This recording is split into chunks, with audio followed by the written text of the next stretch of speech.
Right, from the inside out with Ronnie on the spot, Chris Curtis and the Sandman. Here we are again, folks.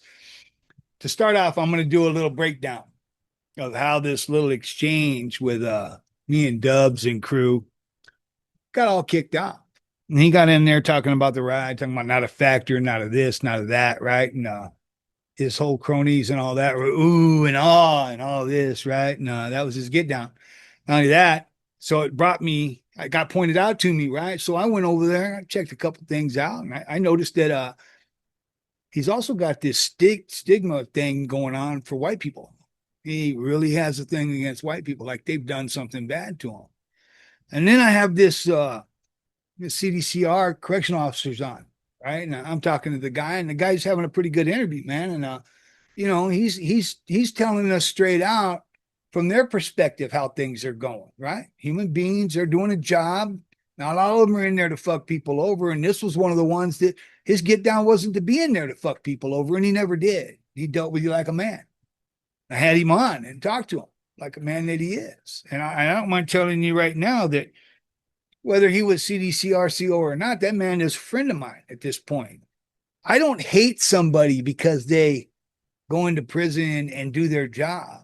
It's not my get down. And if you still do, then you know what? You ain't changed much. You're lucky to be out. So that's not my hate thing right there, right? A guy's a man, and I know that one happened to go in, and he used to treat people respectfully, and he treats you like a man. You might have fucked up, but you know what? He treats you like a man, and I respected that from COs because a lot of them weren't. That wasn't their get down. So, Dubs and calling him a fake that he wasn't a CO. Now he's called me a liar. So, you know what? I cut this get down and responded.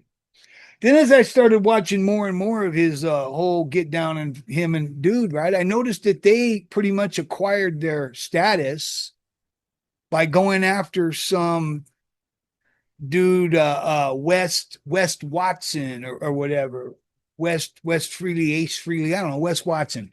And they like to attack that dude a whole bunch. And that got them all their views and stuff and all these subscribers and all this get down, right? Because look at them. They're telling it like it is. They're calling that dude to task. Meanwhile, this dude's lying about who he is. All right. I mean, Wes Watson was never nobody got up there telling lies and telling stories that weren't his. Yeah, he was doing OPS, other people's stories, right? But these dudes ain't no different. And so like I said, the other one I didn't watch too much. Is I watched a few things of his Dub's partner, and I really have a hard time remembering his name. I guess doesn't stack out. Gunner, right? People clown and say runner and all that. I'm not going to go there. Gunner. A lot of the stuff I seen from Gunner when it was just him speaking, I'll be honest with you, because that's what I do. You know, um, he told things like it is, and he gave credit where credit was due. And I didn't hear him being disrespectful in the fashion that he delivered his get down. I did feel the racist fucking vibe from Dubs. None of it sit well with me. And I devised and did this plan that, you know what, I'll just do what old Dubs done to get his viewers, right? I'll attack Dubs. I'll attack the attacker, right? So I went after him and whatnot and talked about him and whatnot and who he is and who he ain't and everything.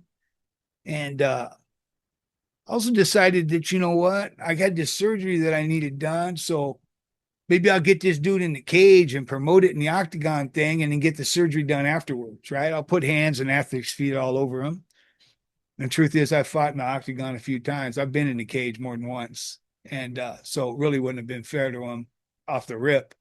Nevertheless, he didn't take it up and he didn't do all of that. So point came for me to see my doctor. And I said, okay, he's not going to do it. I decided to go ahead and go with the surgery. And I came on and let Dubs know that, you know what, that offer's no longer on the table right now because I'm getting my surgery done and take a minute for recovery.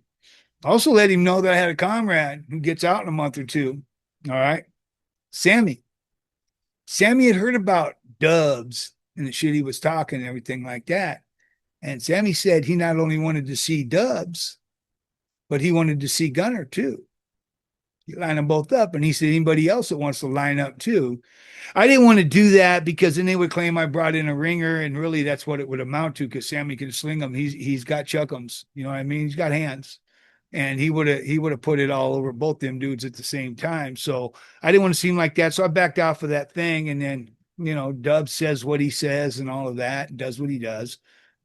And here comes his paperwork, right? Now listen, when you pick fights and you disrespect retired COs and all of that, don't expect your stuff. And I'm not saying this guy did or didn't do anything, right? I'm just saying that when you attack these COs like that are retired, look, man, those guys' reach are right back into the joint. And I mean, it would be my evaluation that a good evaluation would be that this shit's probably going to come out on you now because they're going to show who you are, who you might be, or who you wanted to be when you grew up. And I took that paperwork that was all over because people were getting on me. Hey, Ronnie, what about this? What about that? Can you address this? It kind of vindicates what you were saying and this and that. And so I went on there and I did. And like I said, I don't have a dog in this fight. That's between Dubs and those guys. All right. He's not very relevant because they haven't come to get him yet. That don't mean he's in the safe zone. You know what I mean? He don't mean that at all, right? I know those guys. And those guys wait a long time sometimes to do what they do, but that's up to them. Their get down is their get down. And then Dubs responded to what I said about the paperwork, right? And he denied it. Come on now. If you believed he was going to get up and admit that he told and debriefed and did all of that, well, you're the stupid one. That's just the truth. I knew he was never going to admit it. And he didn't claim that he ever claimed he was a dropout and none of this and all that. And he didn't, and that he debriefed, but he didn't say nothing about anything but his own story. So I'm going to go ahead and make the response because I just have to. It's just, I just got to come back with the reality. And he thanked a couple other guys for getting up there and trying to say things. But let me tell you something.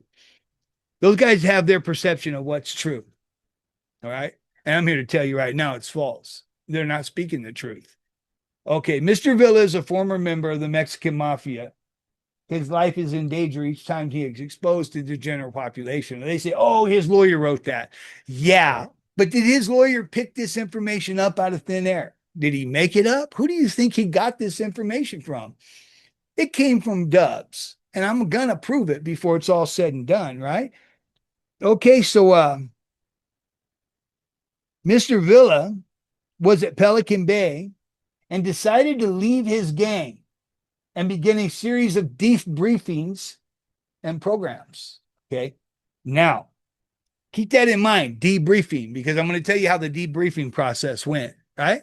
There was a time when you just go in and talk about your own fucking get down. Right? And I know this because I asked. I asked these correctional, a couple of them, IGI and whatnot, that are retired now. And I asked them, hey, what's the process, man? Well, back in the day, they had the polygraph. They'd go in and they'd tell their story and they'd polygraph and all of that. And they'd let them go over to what was only, I guess, a couple of SNY type get downs, right? And so they would do that then and polygraph and all of that, man. And then it went into another time, right? Time frame. All right. Where these dudes that debriefed were required to tell. They were required to give up the tips and all of that. Okay. And that was running probably from 1998 to maybe after they won the hunger strikes, which was 2010, maybe something like that, 12. When they won, they all went on hunger strikes and they won. Then they no longer had to tell to get out of the situation. So anything that happened between 1998 and 2012, any debriefing that took place in that time frame, they were telling. Okay, that's just the bottom line. That's the truth of the matter.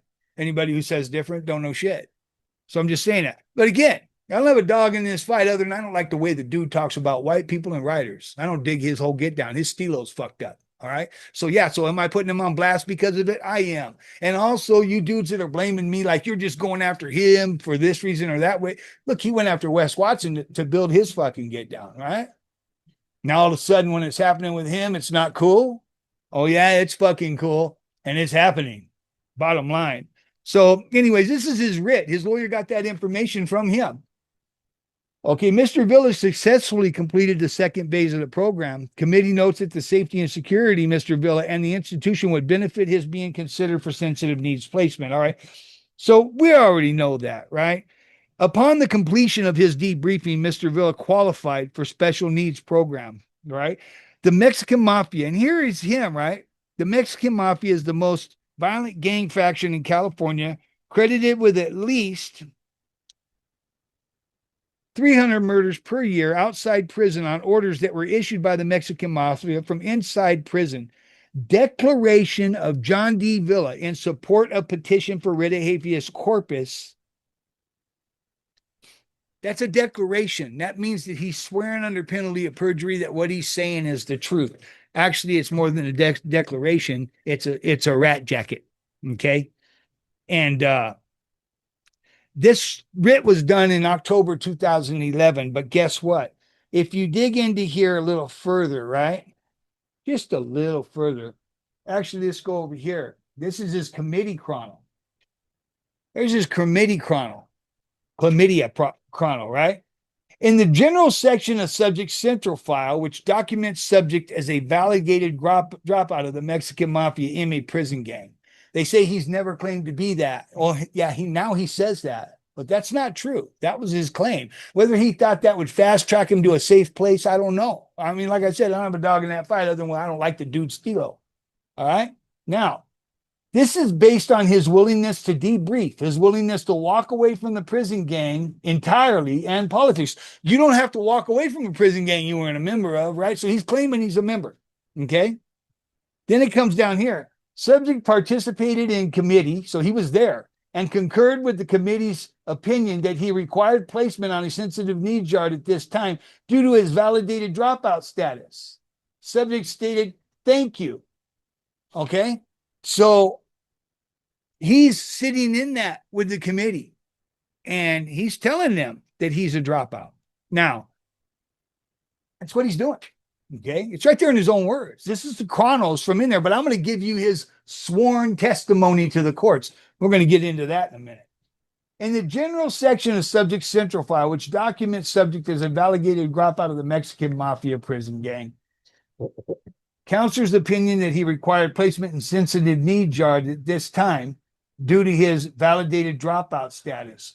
Well, you know what? I want to ask you that we went through the dates on when somebody had to debrief or do anything like that when they had to tell, right? Effective 8/23/07. 8/23/07. Remember I told you the dates that dudes had to snitch on their fucking get down when they were debriefing. Well, he falls in them dates solidly. All right. So yeah, he was telling straight out. I don't care what I don't expect him to admit it, own it, or he would have already by now if he didn't want to lose his viewers. So he's not going to admit it, he's not going to own it, but it's in black and white. Not that it's relevant. This is the big yard out here. People tell all the time. All right. There's people get robbed at the supermarket. Guess what? They got 911 on speed dial. Right? They tell all the time. I mean, the police are there for that reason. Like I said, I don't like him for the reasons I gave, but I'm going to make him own his shit. Now, he says he never said nothing. This is his signature right here. John D. Villa Jr. This is the Declaration of Independence, right? This is the declaration for the court. This is what he sworn testimony to the courts for. All right. I, John D. Villa, declare I'm an inmate at the California Department of Corrections and Rehabilitation, currently housed at Ironwood State Prison. This is his words. I have personal knowledge of the following and can completely testify to the contents of this declaration if called as a witness. So anything in here, he's now telling the court, put me on the stand, I'll tell you all about it. Okay? He'll tell you all about it. Call him in, put him on the stand, and he'll swear to it, right? Why? I'll tell you why. Because he's a rat. Okay? He's wanted to debrief to the court. Right there it is in his own words. This is his declaration signed by him. Now, I am a validated gang dropout with an SNY prison classification. As a validated gang dropout, I am targeted to be murdered by the Mexican Mafia and their associates because of my dropout status. And he's telling on the mob. He's saying, hey, they want to kill me. Hey, help, help. They want to kill me. I'm not even going to get into the starfish stuff. Help, they want to get me. Right? So that's his own words right there. And here he says here's his own words. The Mexican Mafia is the most violent gang faction in California, credited with at least 300 murders per year outside prison on orders that were issued by the Mafia from inside prison. So he's given that up right here. You know, the who, what, where, why, and all of that, I'm sure came up in the debriefing process. I mean, I wasn't there, but he had to tell on him to debrief and all that. And he's here saying he's willing to come into court and testify that they committed 300 murders. So he's telling on the EME at this point for 300 fucking murders and telling you that he's not. But this is a legal document. He signed, declared under penalty of perjury, and told him, hey, you know what? If that's not enough, call me in. I'll get on the stand. Okay, this is the thing he says is such a bad thing for anybody else to do. Like I said, people call the cops all the time out here. It's what they do. It's part of society. It's not part of that in there. And he made his get down. He built his podcast by going after somebody for the same kind of shit. And yet he didn't want to own his. Okay. Okay. So I was granted SNY classification by CDCR because, in part, I went through a debriefing process where I incriminated myself and the Mexican Mafia. Do you hear what he's saying there? He went through it. He's telling you, oh, I only had to tell my own story. I only had to incriminate myself, right? I'm telling you, no, his debriefing process didn't fit in the window. Now you can just go in there and tell you want to go to a 50-50 yard, and there you go. It's that easy. It's that simple. But during his window when he was doing all of this, that wasn't the get down.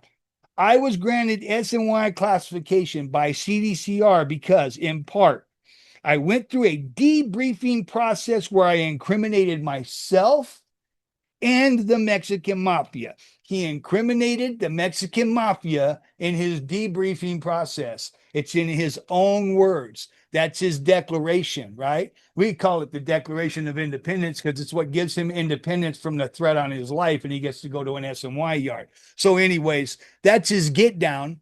He did go in there and debrief, and he did tell on the EME, right? He says it in his own words. And now he wants you to believe that it didn't happen, that he didn't do it. Well, guess what? So that's all in his own words. This is his document, right? You know, it was filed in 2612. Okay, case 3:07-CV-01436 WHA. So this, and then here it is right here, right? John D. Villa Jr., signature, his signature, Blythe, California. Okay, right here. So he says he'll go into court and testify that they killed 300 people. Yeah, he didn't just tell on one murder. In one swoop, he told on 300. All at once, in one. 300 murders per year outside prison on orders that were issued by the Mexican Mafia from inside prison. You don't get to clean that up. That's who the fuck you are. I don't have a dog in that fight, all right? But you're in a love-hate relationship with yourself, okay? You hate white people so goddamn much, you're fucking half white, partner, all right? Mexican is a heritage. If you're not born in Mexico, you're really not Mexican, all right? It's a nationality. It means it's the nation you're from. It's a heritage. It's a derivative of two races, all right? One is Spaniard, which is European whites. The other is Azteca, all right? We all know the story about the war, the conquistadors, the Aztecs, how that went down, and that's how Mexicans came to be. So, Dubs, you're half white.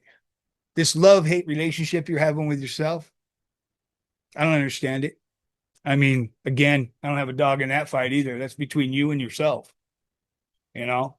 What I do have is this is a silver bullet. You said it wasn't? You're full of it. It's a fucking silver bullet. And it's right up your fucking Dunkadons. Straight out. Your debriefs. All right? So, and you say you didn't tell on, you just told a little bit. I never seen somebody who told on 300 fucking murders. Sammy the Bull didn't even do that. Okay? You told on 300 motherfucking murders in one full swope and told the court you'd be willing to go in and testify to it.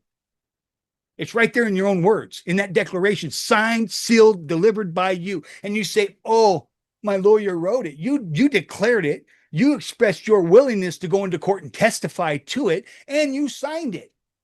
I don't care who typed it up. It's who you fucking are. Period. That's who you are. All right. Now, do I like you? Fuck no, I don't like you. Gunner, your partner, I got no fucking get down against or with or whatever. That's just other than the Donnie thing. I didn't really like that at all. But, again, I don't have a dog in that fight. They say you're out here doing good. You ain't doing good. You just ain't doing nothing. All right.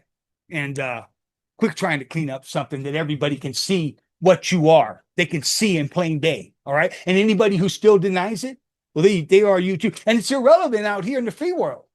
Like I said, it's between you and them. Okay. It's irrelevant in the free world. Sure. But I'm in this little get down of exchange with you, and I ain't gonna let you lie no more. Okay. You ain't cut from that fucking cloth. And you know you're not, or you wouldn't be trying to say you never said you was a member. Yeah, because you could never be a member. You weren't up. Nobody ever put you up. You weren't fucking up, dude. And that's just where it's at. All right. Yeah. And you want to come back with something else, I'll dig up some more shit on you. But what more is there to dig up? Now I'm going to get back to my podcast, and I'm going to say something else too, right here, right now. Your little cronies, the rats you got assigned, you and the FBI trying to get on here and say, hey, Ronnie, you're trying to get me to get on here and claim, I'm an active this or an active that. I'm only going to say two things. I never debriefed, and I never dropped out. Be that what it may. Read the rest into it any way you want to. Take it to court, do whatever. Tell the FBI, I don't care. All right? Chalk it up with them 300 murders you snitched on. You know what I'm saying? But that's you. That's who you are. Now, if you want to respond to that and talk some more shit, I'm not going to respond to you no more. If your cronies get on here and run their cocksuckers, I'm going to block them. I don't need them. I don't want them. You dig? I'm not out here riding a Schwinn. I do pretty fucking good. I started doing good long before I got out. All right? Period. I drive a new Denali. See, I'm going to tell you, 3 TV sets. I don't know how to use them yet, but they're in there. I got Harley Davidson. 2 of them, actually. They'll be starting our podcast out with a show of those. I got a 32-foot toy hauler that doubles as a podcast studio. You know what I'm saying? Which is doing pretty well, actually, So I don't want your fucking out. I'm wearing a gold watch. I got a gold ring. I'm doing pretty fucking good. Yeah, and so here's the thing. I don't need your viewers, and I don't fucking want them, because if they're with you, the only thing they could do by following my podcast is try to look for things to tell on. So, they could stay over there with you, people that are on this podcast are going to know where I come from. They're going to know they're always going to get the fucking real get down from me. They ain't never going to get some bullshit. I told you who I am. I own it. I was on a yard. Word come down, they were going to turn it 50-50. I'm trying to go home. I asked my comrades, because I'm going to tell you right now, my comrades, they were never ran by another tip. Okay, that's who we are. You can read in between the lines, do whatever the fuck you want to, but we never got anything dictated to us by another tip. Period. And there's a lot in that. There's a lot in there. So I wrote my comrades. I talked to my comrades. Say, hey, this is what I'm going to do, fellas. I'm going to go ahead and kick it here and try to go home. They were all right, brother. We embrace that. Get out and do us some good. And, I get out and I do them some good. I reach back into prison yards all the time. I take care of mine that I left behind. And there's a bunch that'll tell you I do, not only just in California. I look out for mine in Oregon, Washington, and several other states, because we are, and our reach is far and wide. You're pretty irrelevant, Dubs, but you are good for views, man. I'll give you that. They got that right. You're good for views, and the views I get off of your bullshit and this little back and forth, it equates to money, a few dollars, because you ain't got no fucking sense. But it's just the way it is, right? it's so yeah. I mean, I dig the back and forth, but now I'm going to get into some different things, man. I'm gonna tell some stories about the ride, which was suggested by some people. I had to do this last get down. I keep saying this last get down, but this is really the last get down with him because if that ain't enough to convince you, nothing's enough. Hell, he could even tell on you and you'd still deny it if that ain't enough to convince you. But that's between you and whatever. And he can come back and try to explain this away. And he could have the other guy down there. I forget his name, the Mexican guy that looks white. And the guy in the car. Okay, so they're doing it in the car that does his podcast out of the car. He's soft spoken and all of that right there. And I forget the name of it. He's soft spoken, and you know what? He may not always be right, but I'll tell you what he is. All right. He's always telling you what he believes to be true. He's not lying to people. You can tell by the way he speaks, by the way he talks. He's not telling you lies. So I watch that dude. I watch him, Mexican guy, and I forget what it is, what the name of it is, man. And I watch him. I watch his podcast, man, and I contribute to it. I watch his commercials too because I want that dude to make the money because like I said, I may not always be right in what I believe to be true, but here's the thing you're going to know about me. Anything I say, I believe it to be the truth. Now, I could base some stuff on information that I received that's wrong, okay? But if I give it to you guys on this channel and throw it out on the airwave like this, then I believe it to be true. But when I read it in black and white, signed, sealed, delivered by the motherfucker who's denying it, that he told on 300 murders, and that's what he did. It's all these little tidbits of information, all right, that sink a ship. You can't keep adding the weight. So you can believe that 300 murder testimony made it somewhere, all right? Made it somewhere in somebody's case and it's helping to sink that ship, man. It's just what it is. And I gave you the real today. I read it to you in his own words, right? And no, like I said, not only is he telling, he gave up more bodies than Sammy the Bull. That's the real right there, black and white, his own words, and he signed it. He didn't care. He signed it. So that'll be up on the green screen too, I'm sure. We'll find the pages and everything. I'll tell old Sandman here, and that ought to do you good because you guys have been going back and forth for a while, but for the same reason. And he'll throw it up there where you are telling on 300 murders in your own words. And then you fuck around and deny that. You signed it. It's in your words. And it's right up here. Right up here. Right here. Signed, so delivered, 300 bodies. Bam. And also we'll put up the part that says he will testify to everything in there. He didn't just debrief. He's willing to go to court on them. Put them fuckers away. Again, let's get down to what's going on out here. People tell all the time. People get attacked, they call the police. People get robbed, they call the police. That's what society is. All right. That's what it is out here. And we're out here. So like I said, I don't have a dog in that fight other than the fact that I don't like the way he addresses white people, the ride, or anything else. Okay. And I like the fact that he makes claims to be something that he's not. I don't like the fact that he's attacked other podcasters to build his get down, but then gets mad when he gets attacked. There's not a lot about that dude that I like at all, So he can sit up there in Oxnard and do his get down. This show right here is going to be a success, and I want it to be a success without his people, And you guys that get on here and say, "Oh, he just wants to steal his views and all that." Well, you know what? I got this to say: worked on you, didn't it? Thanks for watching the commercial, but I'm going to block you. If I have to, I'll sit there and watch my own commercials and make money. I mean a fucking thing. That is what it is. So anyways, we'll go ahead and we'll bring this to an end because I'm going to leave it just like that with this dude, and he can respond and do whatever, but he is out there. He is out there and he is on blast, and there is no denying what he put in his own words. He's not a mouse. He's a rat. And that's that. Hey, you guys have a good night, and we'll do something else tomorrow.